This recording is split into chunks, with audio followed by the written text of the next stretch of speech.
After the Iron Age hill fort, Maiden Castle, fell to the Romans, Dorchester, then known as Durnovaria, became a Roman-walled town, with the final version of the Roman wall being built towards the end of the occupation. The wall and ditches protected the town on 3 sides, each with an entrance gate. The north side was protected by walls and the river. Within the walls lay a carefully planned grid of streets, many of which are now buried beneath the medieval or later town. Since then, the town of Dorchester has grown, and the walls dismantled.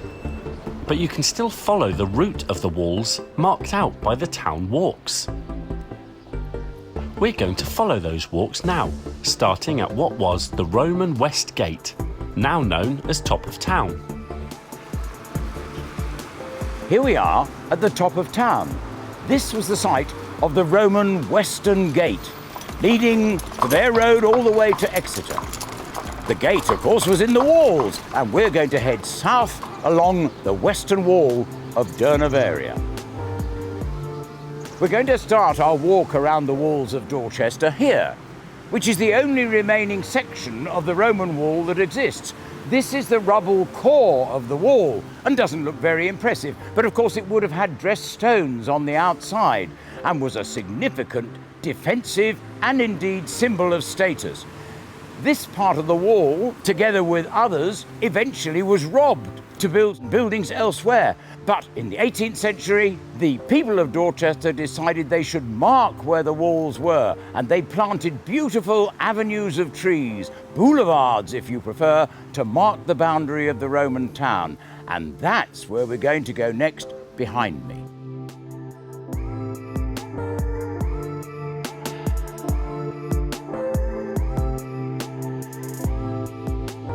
We're in the Borough Gardens in Dorchester, which were officially opened in 1895 for the purpose of recreation and health for the people of Dorchester. And they're still used for that today.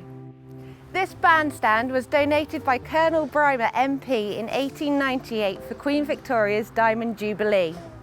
The bandstand is still used for live music and other events throughout the year. The clock is one of the most iconic landmarks in the Borough Gardens. It's one of my favourite things. It stood the test of time, and it was donated to the people of Dorchester by Charles Hansford in 1905.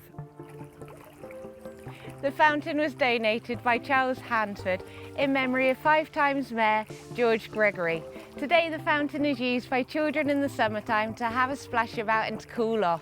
If you do decide to take in the Borough Gardens, you can rejoin the West Walks at the southern end, where turning left takes you into Bowling Alley Walks. So here we're in Bowling Alley Walks, a lovely avenue of trees planted with sycamore and horse chestnuts. They are the oldest of the walks around Dorchester, and here still you can see the evidence of the site of the wall being on a bank and a ditch beyond. So this heads, of course, to another gateway into the town, the South Gate.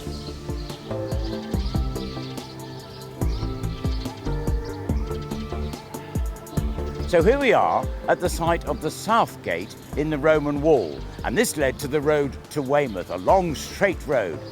Some other features here are quite intriguing. We have a lovely old Victorian pillar box. You can tell it's Victorian because it has the initials VR on it.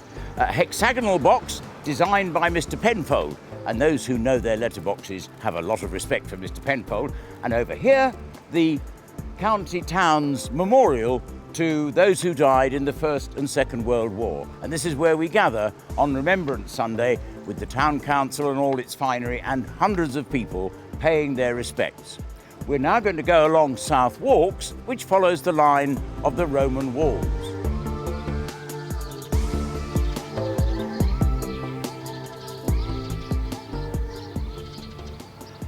Here we are at the end of South Walks, and we're at Gallows Hill, depicted by the 3 statues made by Dame Elizabeth Frink, commemorating the religious martyrs of the 16th and 17th centuries. What a symbolic memorial to a place of hangings, drawings and quarterings. Now we move on to Salisbury Fields.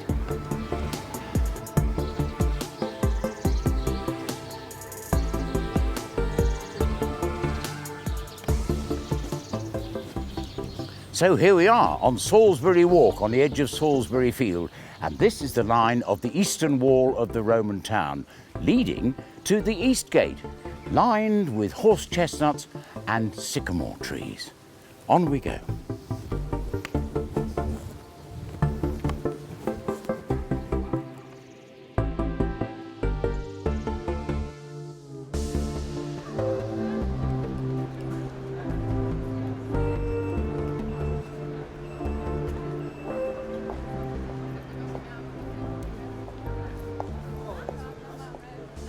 And so here we arrive at the East Gate, leading to the main road to Londinium. This would have been the grandest of all the gates in Durnaveria or Dorchester.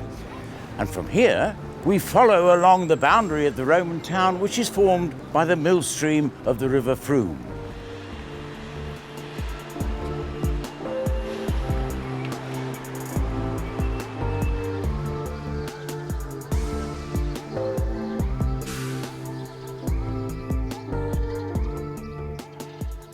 So here we are, walking along by the mill stream of the River Frome, which forms the northern boundary of the Roman town. There is a little bit of wall, we'll see later, but what a lovely edge to the Roman town. And this, as I say, just by the East Gate, and of course, still we have the White Hart. The pub has disappeared, but the White Hart is still there.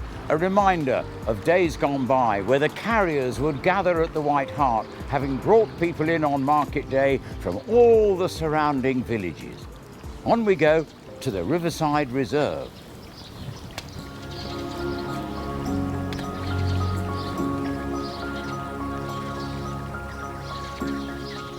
So we're coming up now to the Nature Reserve, established by the Town Council in 1974, with a very interesting board indicating some, but only some, of the wildlife that now thrives in this little area by the mill stream. Well worth a walk around the boardwalk.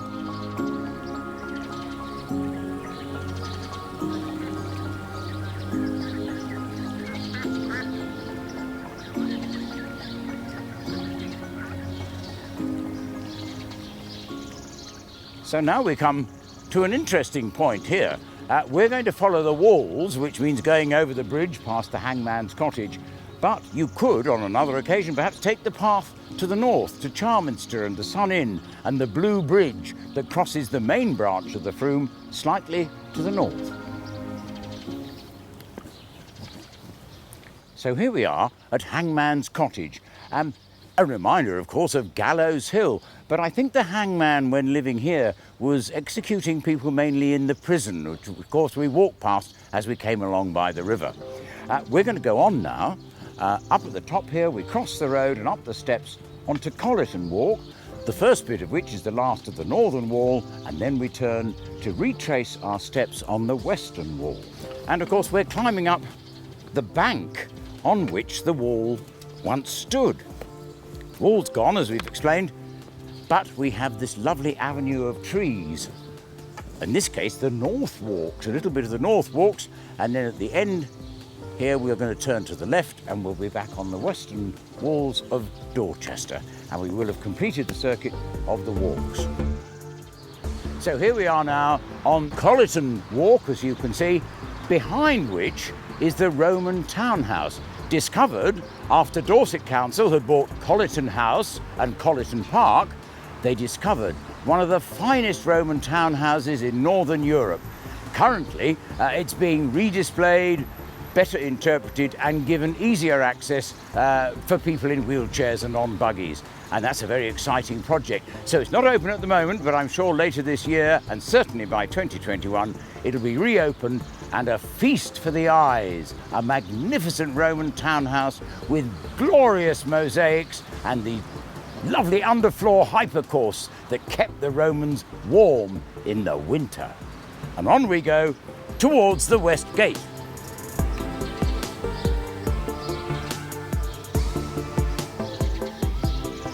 So here we are, coming to the top of Colliton Walk and back to the West Gate, where we started our perambulation of the town walls. And what finer place to stop than at the statue of Thomas Hardy, who put Dorchester, or should I say Casterbridge, on the map. Our walk has only scratched the surface of the stories that you can find around the town, but you can investigate them for yourselves and enjoy a promenade as people have been doing for over 200 years. Enjoy it.